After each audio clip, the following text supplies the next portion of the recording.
جوان بچوں کو کچھ 2-3 سوالات اور ان کو معیار دے کر مجالس کے سلسلے میں آگے بڑھیں کہ کن مجالس میں جایا جائے مولانا، کیسے جایا جائے اور کیا انتخاب رکھیں.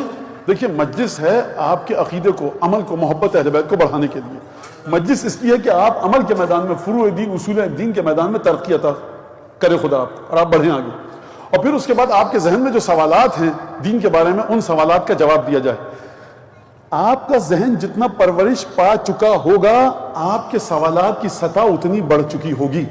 اگر سال بھر مفاتی سے بے تعلق رہے، سال بھر نہج البلاغہ قرآن سے بے تعلق رہے، زیارت عاشورہ پر تدبر نہیں کیا، زیارت جامعہ کبیرہ پر تدبر نہیں کیا، زیارت آل یاسین ہے کس کا نام، تو آپ کا ذہن اسی بچکانہ سطح پر رہے گا.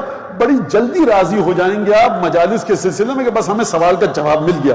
لیکن اگر کسی کی ذات میں سوالات ہیں، زیارت عاشورہ سے متعلق، زیارت جامعہ کبیرہ سے متعلق، امیر المومنین کے وجود سے متعلق، سیرت امیر المومنین سے متعلق، کربلا کے بارے میں وہ سوالات ہیں، کون سے سوالات کہ جو زیارتوں کو پڑھ کر اس کے ذہن میں آئے ہیں، اخبارات اور رسائل اور جرائد کو پڑھ کر نہیں آئے، تو پھر ایسے شخص کی مجلس کا انتخاب بڑا مختلف ہوگا جہاں آپ کو آپ کے سوالات کا جواب تسلی بخش ملے قرآن اور حدیث کے مطابق. ان مجلسوں میں جائیے، وہ مجلسیں جو آپ کے ذہن کی پرورش کریں، وہ مجلسیں جو آپ کو ائمہ سے آشنا کریں. کس طرح سے آشنا کریں؟ اس طرح سے کہ جس طرح سے چھٹے امام نے آشنا کیا، نحن اہل البیت لا یقاس بنا احد، ہم اہل بیت کا کسی کے ساتھ مقایسہ کیا ہی نہیں جا سکتا. اس برائے مہربانی ہمارے اس چینل کو لائک کیجیے، شیئر کیجیے، کمنٹ کیجیے اور سبسکرائب کیجیے اور بیل آئیکن کو پریس کیجیے تاکہ آگے بھی ہماری ویڈیوز آپ کو برابر ملتی رہیں.